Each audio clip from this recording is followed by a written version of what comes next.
O homem que venceu o impossível. A incrível história de Cláudio Vieira de Oliveira.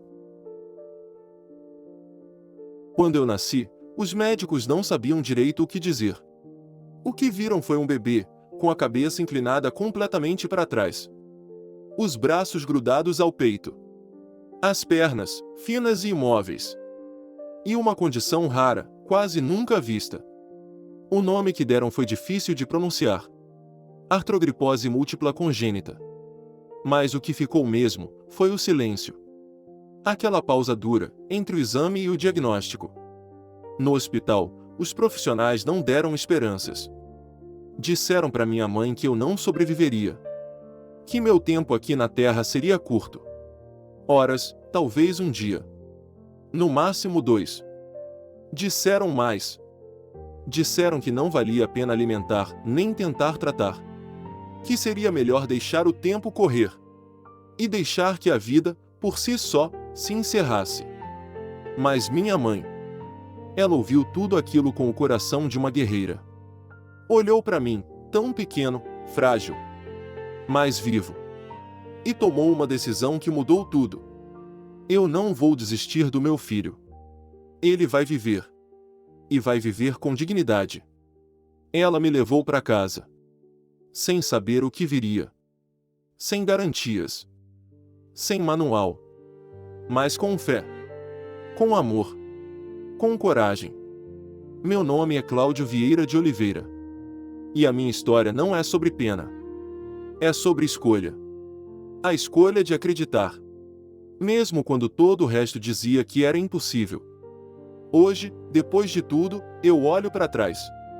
E vejo que mesmo com o mundo aparentemente de cabeça para baixo, foi assim que eu aprendi a enxergar o lado certo da vida.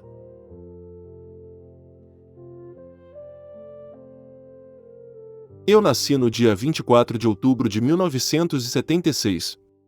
Numa cidade pequena, quente, cercada por serras e silêncio, Monte Santo, interior da Bahia. Desde o útero, minha mãe já sentia que havia algo diferente. Mas na época, os exames não mostravam com clareza o que era. Não havia estrutura, nem tecnologia suficiente. O parto foi difícil. Quando vinha ao mundo, os médicos pararam. Não de espanto, mas de incerteza. Eles nunca tinham visto algo assim. Minha cabeça estava completamente voltada para trás. Os braços, imóveis, dobrados sobre o peito. As pernas, frágeis, atrofiadas, sem força. Meus músculos praticamente não se desenvolveram. Meu pescoço não sustentava a cabeça. Minhas articulações pareciam travadas, duras, sem mobilidade. O nome da condição, que só mais tarde a gente entenderia, era artrogripose múltipla congênita. É uma doença rara. Extremamente rara. Atinge menos de 1 em cada 100 mil nascidos vivos. E em mim, veio numa forma ainda mais incomum. Na hora, os médicos não sabiam o que fazer. Não tinham protocolo, não tinham esperança. Um deles disse para minha mãe que eu não passaria da primeira noite. Outro, sugeriu que ela não perdesse tempo tentando me alimentar. Que deixasse as coisas acontecerem naturalmente. Que não havia razão para lutar. Mas ela lutou. Minha mãe ouviu tudo aquilo e respondeu com amor firme. Esse menino é meu. E ele vai viver. Ela me pegou nos braços, ainda sem saber o que nos esperava. Ainda sem saber como me alimentar, como me trocar, como me carregar. Mas havia algo que ela já sabia. Ela sabia que eu era um ser humano. Que eu era o filho dela. E que, mesmo com um diagnóstico tão brutal, ela ia cuidar de mim. Até o fim. E assim foi. Ela me levou para casa. Me colocou sobre almofadas. Me manteve aquecido, limpo, com o que tínhamos. E aos poucos, a vida foi vencendo a sentença da morte.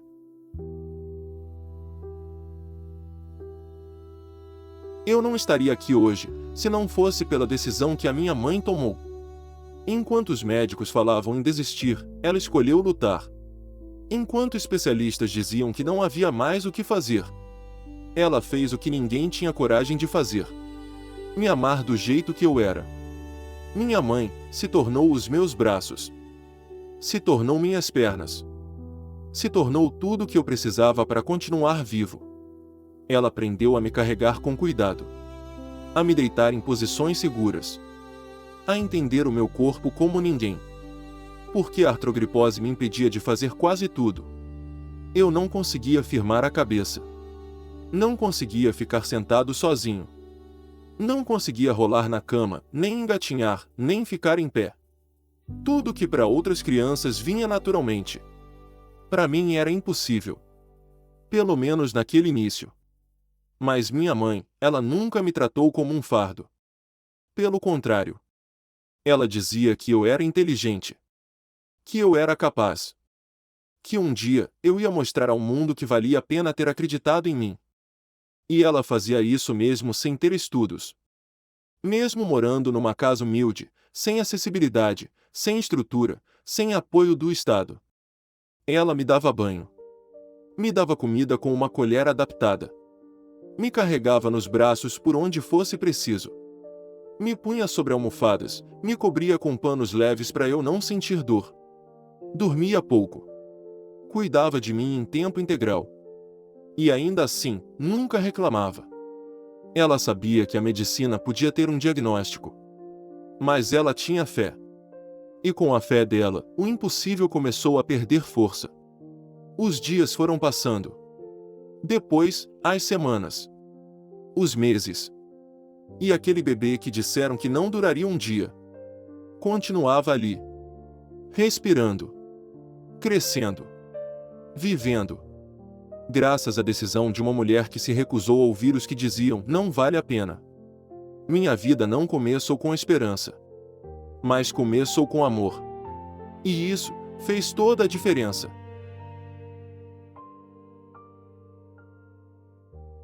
Os primeiros anos foram os mais desafiadores. Eu não me movia como as outras crianças. Não me sentava, não engatinhava, não ficava em pé.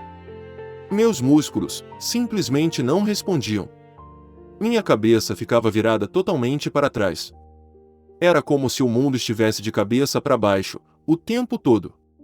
E mesmo assim, eu queria viver. Minha mãe me deixava sobre almofadas, bem acomodado. Me colocava perto dela enquanto ela fazia as tarefas da casa. Ela me contava histórias. Conversava comigo. Me fazia rir. Com o tempo, ela começou a notar algo, meus olhos acompanhavam tudo. Eu prestava atenção em cada detalhe. Mesmo sem me mover, eu entendia o que acontecia à minha volta. Eu era um menino curioso. Um menino que queria aprender.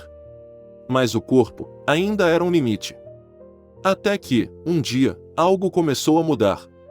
Aos 8 anos de idade, eu descobri que podia me mover com os joelhos. Comecei devagar, arrastando o corpo com esforço, com pequenos impulsos. No começo, doía. Era estranho. Mas eu não parei. Cada centímetro era uma vitória. Cada metro conquistado era como subir uma montanha. E aos poucos, eu aprendi a me locomover sozinho. Era de joelhos, sim. Mas era liberdade. Era movimento. Era conquista. E isso foi só o começo. Eu comecei a pedir mais. Queria aprender a escrever. Queria ter um caderno. Queria descobrir como funcionavam as letras, as palavras, o mundo. Só que eu não podia segurar um lápis com as mãos. Elas não tinham força, nem mobilidade. Então, fiz do meu rosto meu instrumento. Pegava o lápis com a boca. Segurava com firmeza entre os dentes. E tentava, letra por letra. Risco por risco. Até que um dia, eu consegui escrever meu próprio nome, Cláudio. Nunca mais parei.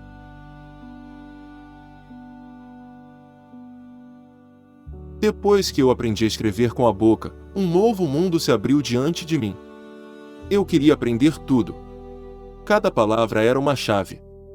Cada livro, uma janela. Mas, no sertão da Bahia, onde eu vivia, não era simples. Não havia escola adaptada. Não havia transporte especial.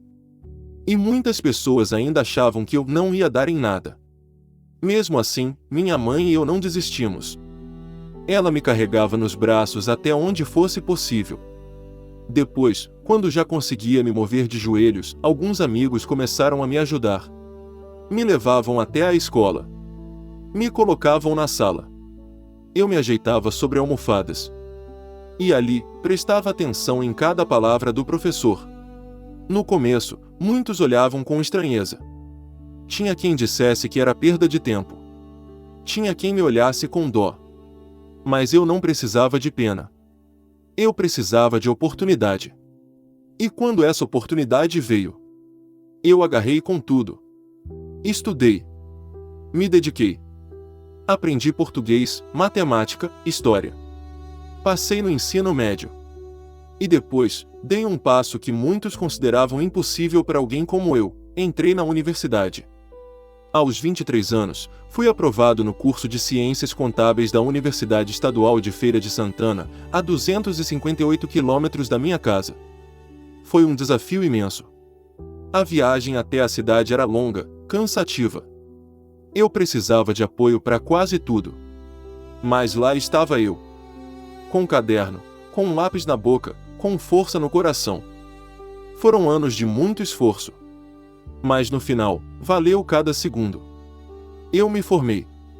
Com um diploma na mão, ou melhor, entre os dentes, eu sorri como nunca. Ali estava a prova viva de que o impossível é apenas uma opinião. De que quando a vontade, nenhuma limitação física é maior do que a coragem de continuar.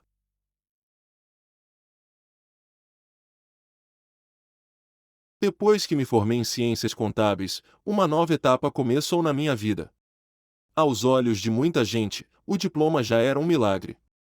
Mas para mim, ele era só o início. Eu queria trabalhar. Queria ter a minha renda. Queria mostrar que eu podia, sim, ser útil. Que eu podia viver com independência. Comecei oferecendo meus serviços como contador. Montei minha estrutura em casa mesmo.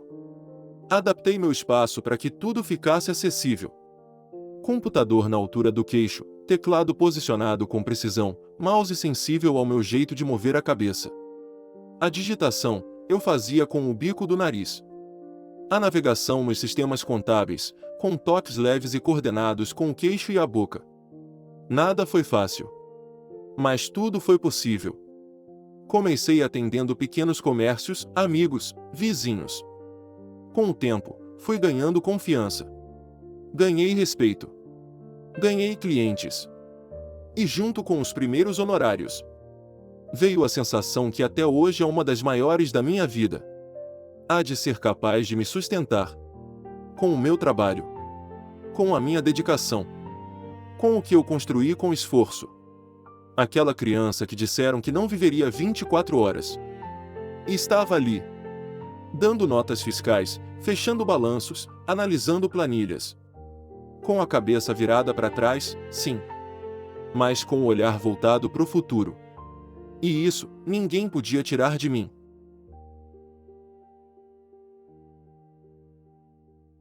Durante muito tempo, eu falei pouco. Falava só com quem estava perto. Com minha mãe. Com alguns amigos. Com meus clientes. Mas a vida tem um jeito curioso de nos empurrar para lugares que a gente nunca imaginou. Tudo começou com um convite simples. Uma escola local queria que eu falasse para os alunos sobre superação, sobre estudo, sobre a vida. Eu aceitei. Fiquei nervoso, claro. Mas sentei diante da plateia, com meu microfone adaptado. E contei minha história. Com verdade. Com simplicidade.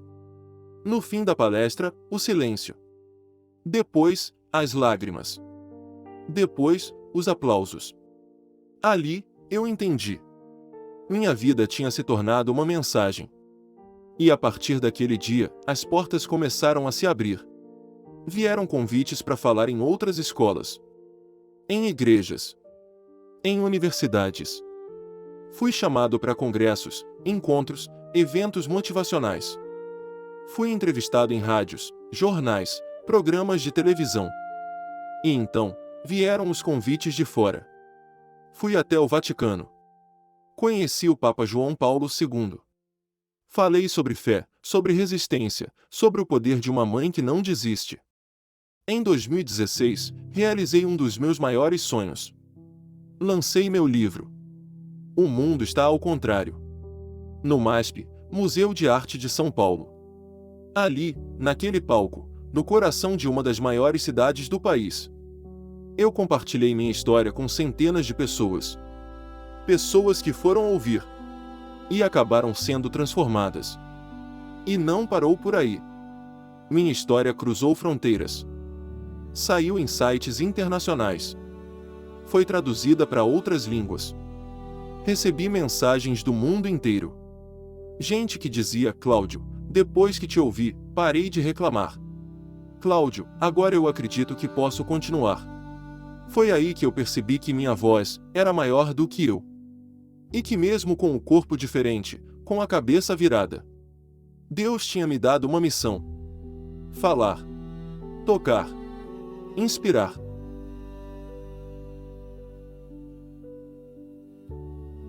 Com o tempo, a minha história chegou a lugares que eu nunca imaginei. Pesquisadores, médicos, fisioterapeutas, cientistas do Brasil e de fora do país começaram a me procurar. Alguns estavam impressionados com o meu caso. Outros queriam entender como eu conseguia viver com uma condição tão complexa. Alguns, com boas intenções, queriam me ajudar. Recebi convites para participar de estudos. Me examinaram. Fizeram imagens do meu corpo, medições, entrevistas. Um grupo de pesquisadores de Harvard e também da Universidade Brunel, em Londres, estudou meu caso com atenção. Eles queriam tentar algo inédito: uma cirurgia. Segundo eles, havia uma chance de reposicionar a minha cabeça, de tentar corrigir a postura, de talvez mudar a forma como meu corpo se organiza no espaço. E ali, eu ouvi de novo aquele velho discurso: você poderia se tornar mais funcional, talvez mais confortável, talvez mais normal. Mas eu respirei fundo. Olhei para minha vida e respondi com calma: não. A verdade é que eu já tinha me adaptado. Esse corpo, com todas as suas particularidades, foi o corpo com o qual eu aprendi a viver. Foi com ele que eu estudei, trabalhei, amei, vivi. Não era um corpo perfeito, mas era meu. E acima de tudo, era um corpo funcional à minha maneira. Eu não queria me submeter a uma cirurgia experimental, com riscos altíssimos, só para parecer mais aceitável aos olhos dos outros. Minha missão nunca foi parecer com ninguém. Minha missão era viver com dignidade, do meu jeito. A ciência tinha seus méritos, mas a escolha final era minha. E eu escolhi continuar sendo quem sou.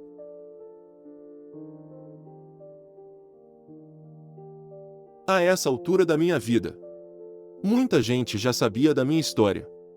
Mas havia uma pergunta que eu ouvia com frequência: você é feliz, Cláudio? E eu sempre respondi com um sorriso tranquilo: sou. Muito.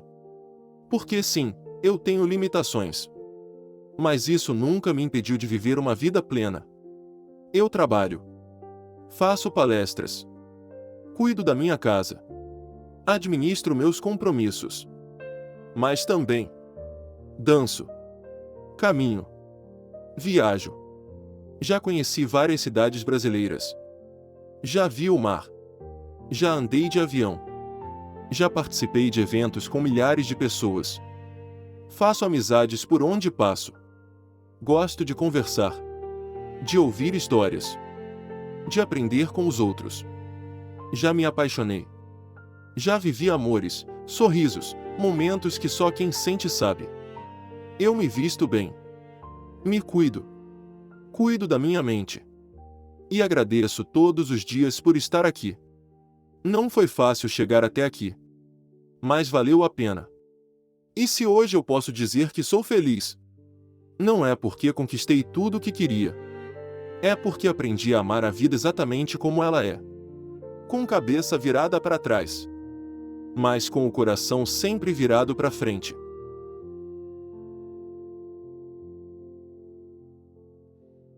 Eu nunca fiz nada esperando reconhecimento. Minha meta sempre foi viver com dignidade. Dar o meu melhor. Fazer o que estivesse ao meu alcance. Mas, com o tempo, minha história foi ganhando espaço. E o que era local, virou nacional. As entrevistas começaram a chegar. Jornais, revistas, emissoras de TV. Fui chamado para programas como Fantástico, Domingo Espetacular, Encontro com Fátima Bernardes. E até matérias em redes internacionais, como a BBC e o Daily Mail. As pessoas queriam entender: como é que alguém com tantas limitações físicas conseguia fazer tanto? Mas a verdade é que eu nunca enxerguei meu corpo como uma prisão. Eu sempre o vi como um instrumento. Do meu jeito. No meu ritmo. Com a minha força. Recebi homenagens em escolas. Tive meu nome citado em universidades. Fui chamado para falar em congressos médicos, simpósios educacionais, eventos cristãos. Muita gente veio até mim com lágrimas nos olhos. Para dizer: Cláudio, você mudou a minha vida. Cláudio, depois de te ouvir, eu voltei a sonhar. Cláudio, você me ensinou a agradecer. Eu nunca imaginei que minha história ia tocar tanta gente. Mas hoje eu entendo que quando a gente escolhe viver com verdade, com coragem, com fé, a gente se torna um espelho. E eu espero, de coração, que quando as pessoas olharem para mim, não enxerguem só uma condição rara, mas vejam o que há de mais humano. A vontade de seguir em frente, de amar, de servir, de existir com sentido. A história de Cláudio Vieira de Oliveira não é sobre limites. É sobre escolhas. Sobre uma mãe que escolheu lutar quando todos mandaram desistir. Sobre um menino que aprendeu a escrever com a boca, a andar de joelhos, a sonhar com os olhos. Sobre um homem que se recusou a ser definido por um diagnóstico. Cláudio venceu o impossível. Transformou um corpo diferente em um instrumento de trabalho. Transformou dor em aprendizado. E sua voz virou esperança para milhares de pessoas. Ele recusou cirurgias, recusou piedade, recusou rótulos. E abraçou a própria identidade. Com fé. Com dignidade. Com amor pela vida. Hoje, Cláudio é um espelho. Para quem acha que não consegue. Para quem já pensou em desistir. Para quem precisa lembrar que o valor de uma pessoa não está no corpo, mas no coração. E se o mundo, às vezes, parece mesmo estar de cabeça para baixo, Cláudio nos ensina que é possível viver do lado certo. O lado da coragem. Esta é uma singela homenagem do canal a esse brasileiro extraordinário, que nos inspira. Não porque nasceu diferente, mas porque escolheu viver com sentido. Se essa história tocou o seu coração e você se sentiu compreendido ou viu alguém que você conhece aqui, não esquece de deixar o seu like. Isso ajuda muito o canal a alcançar mais pessoas que precisam ouvir esse tipo de relato. E se você quiser acompanhar mais histórias reais como essa, se inscreve no canal e ativa o sininho. Aqui, cada voz importa. Cada história tem valor. E você nunca vai estar sozinho. Obrigado por ouvir até o fim. A gente se encontra no próximo vídeo.